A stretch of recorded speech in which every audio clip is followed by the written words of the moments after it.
各位喺熒幕前面嘅朋友，你哋有冇發現最近行過旺角，成個地圖好似變晒樣咁？以前行兩步就一間，甚至一條街有兩三間嘅譚仔或者三哥，好似突然之間冇晒嗰種米線霸主嘅氣勢。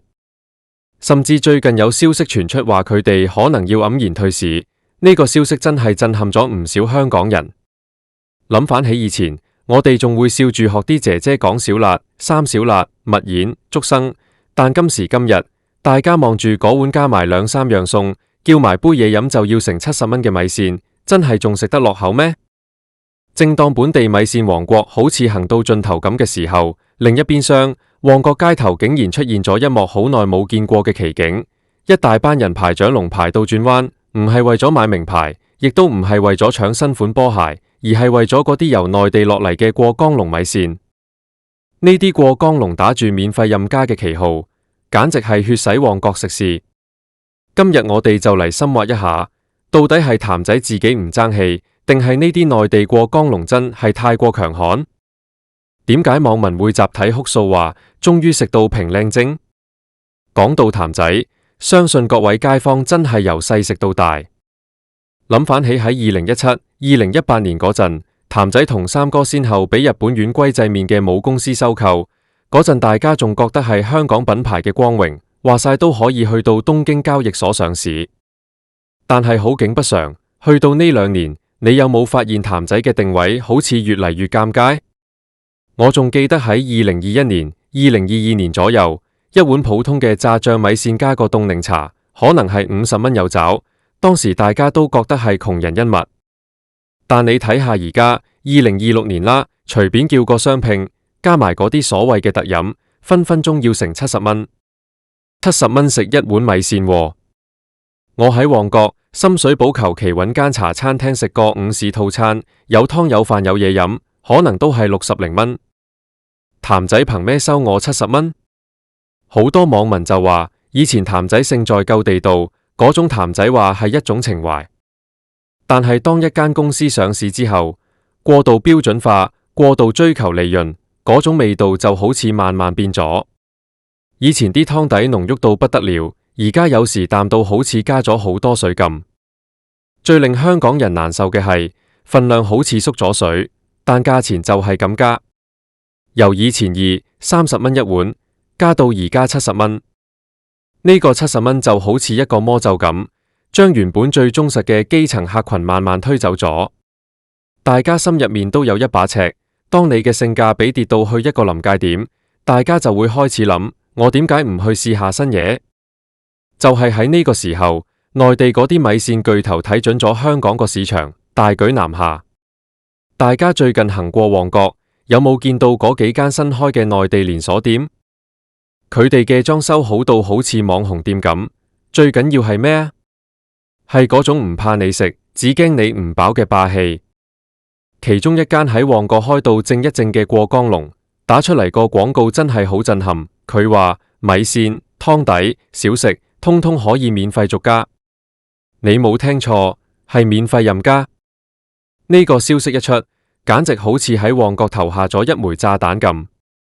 我有個朋友前2日先去排過，佢話排咗成個鐘先入到去，入面嗰種熱鬧程度，真係好似返咗去2019年之前咁。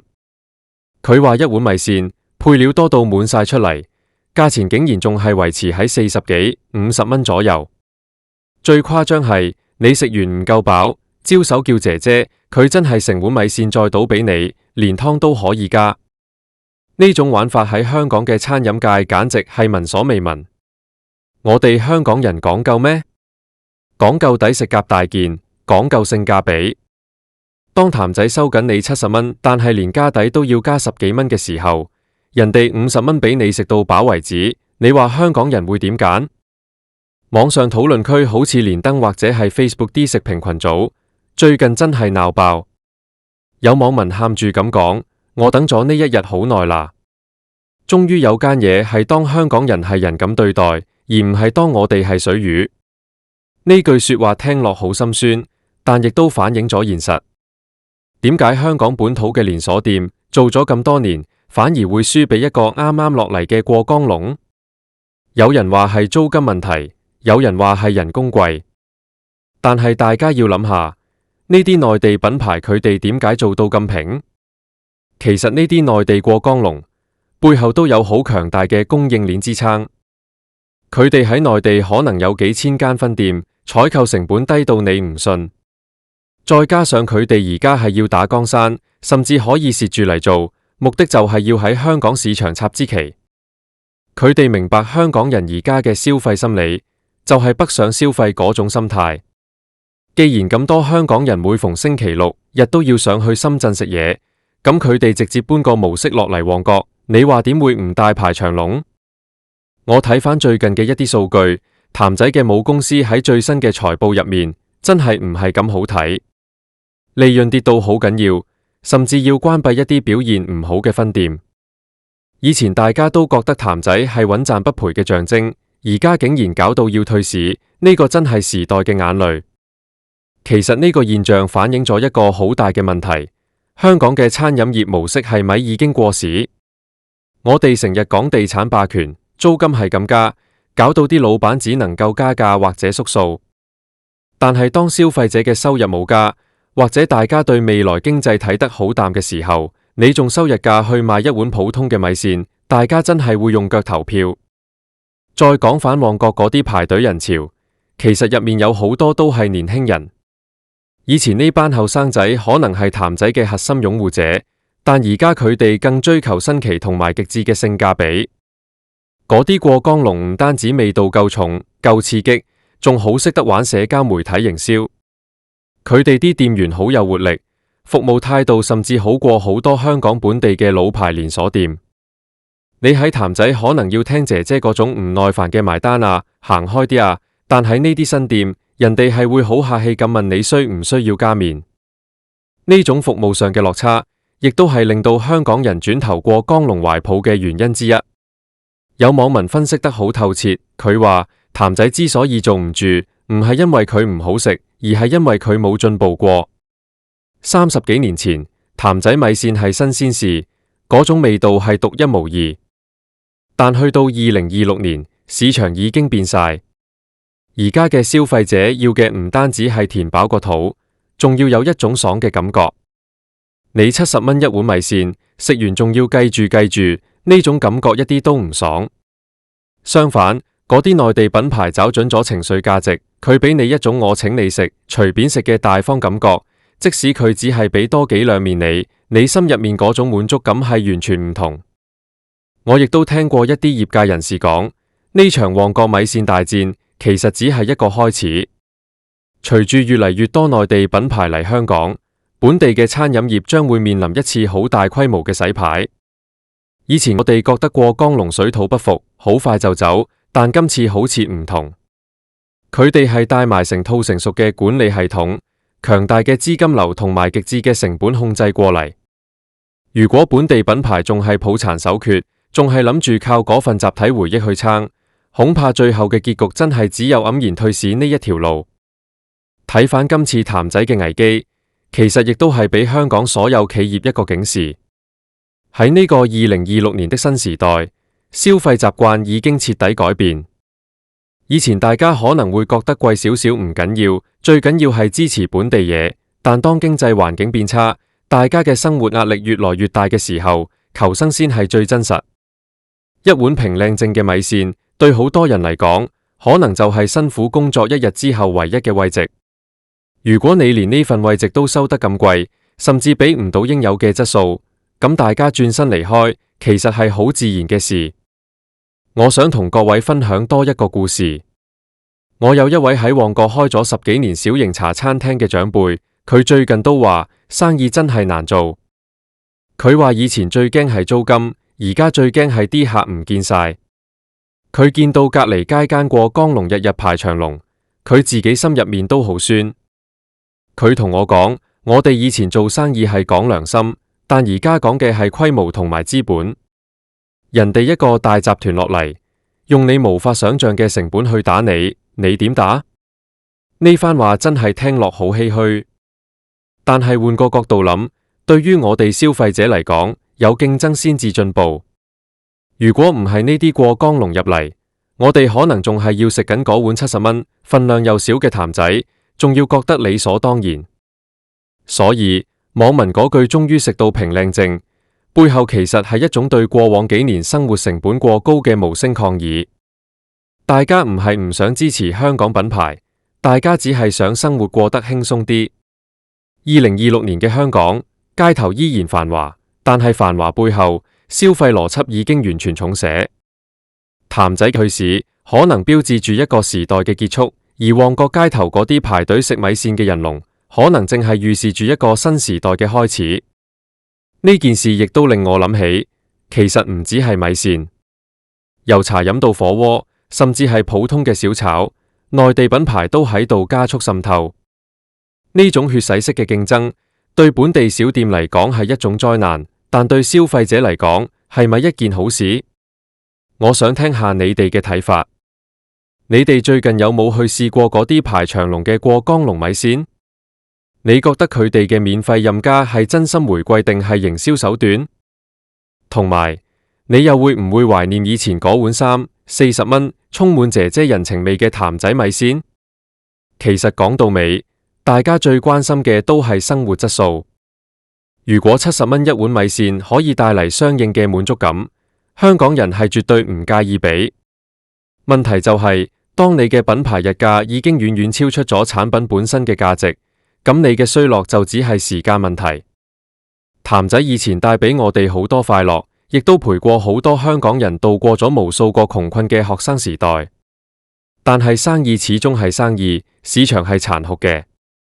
當2024年、2025年的時候，大家仲喺度討論點解北上消費咁旺，到咗2026年，呢股力量已經直接殺到嚟門口。旺角呢個地方永遠都係香港嘅縮影。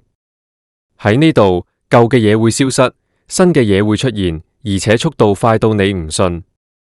以前我哋會去旺角食肥姐、食龍津，而家大家去旺角排隊食過江龍。呢種轉變，其實亦都係反映咗香港人嗰種靈活同埋務實。只要係好嘢，只要係抵食，我哋就會去排隊。呢種強大嘅生命力，亦都係香港之所以係香港嘅原因。最後，我想對譚仔嘅管理層講一句，如果你哋真係想重奪失地，唔係靠搞啲咩奇怪嘅聯乘，亦都唔係靠加嗰幾毫子利潤，而係要諗下點樣返去初衷。點樣俾香港人食到一碗價錢合理、味道如一嘅米線？如果唔係，2026年可能真係譚仔傳奇嘅終結。而對於嗰啲大排長龍嘅市民，我只能夠講，祝大家食得開心，最緊要係飽。畢竟喺呢個年代，揾食艱難，可以食到一餐平靚正嘅飯，已經係一種小小嘅幸福。好啦，今日嘅分享就到呢度。如果你最近喺旺角發現到咩新奇好食嘅嘢，或者你對譚仔退市有咩深刻嘅感受，記得喺下面留言話我知。我哋呢一代香港人見證過無數嘅興衰，呢碗米線背後嘅故事，其實就係我哋每個人生活嘅寫照。下次行過旺角，見到嗰條長龍，你可能會有唔同嘅諗法，或者你都會成為其中一份子，去感受一下嗰種免費續麵嘅快感。大家都係要生活，大家都係想食好啲，咁又有咩錯呢？講返呢次米線界嘅大地震，其實都反映咗一個好現實嘅問題，就係地頭蟲面對強龍嘅壓力。喺香港呢個咁細嘅市場，以前大家可能覺得只要霸佔咗最好嘅鋪位就係贏家，但係而家互聯網咁發達，資訊咁透明，消費者已經好聰明。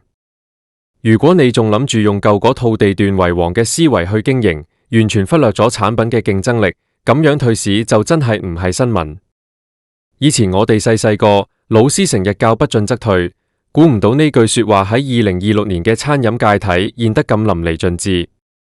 我有個朋友喺譚仔做咗好多年，佢話最近公司內部氣氛真係幾凝重。以前大家會講笑，而家大家只係擔心份糧仲可以出得幾耐。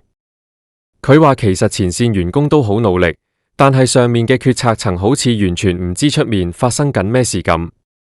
人哋已經用緊冇人化點餐、雲端庫存管理嘅時候，我哋仲係靠緊嗰套10幾年前嘅方法。再加上嗰陣譚仔話嘅熱潮退咗之後，品牌形象一直都建立唔到一個新嘅支柱。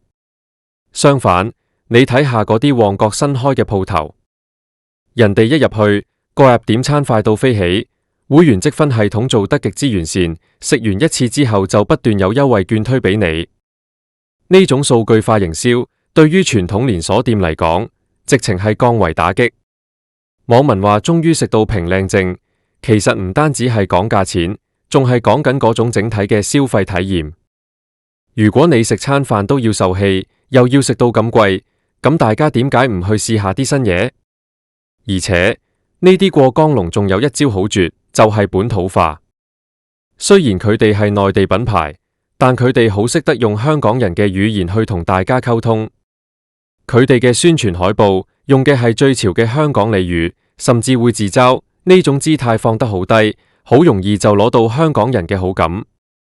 相比之下，譚仔最近幾年嘅廣告好似越嚟越離地，越嚟越難以引起共鳴。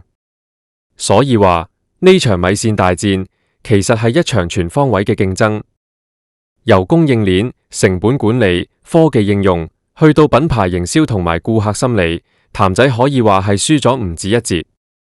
雖然我哋身為香港人，見到本地品牌咁樣式微會覺得有啲心酸，但商業世界就係咁現實。如果你俾唔到消費者想要嘅嘢，你就會被時代拋棄。大家有冇諗過，如果譚仔真係冇咗，香港嘅餐飲業會變成點？會唔會全條街都係嗰幾間過江龍？到咗嗰陣，佢哋會唔會又開始加價？會唔會又變反而家譚仔咁樣？呢啲都係值得我哋思考嘅問題。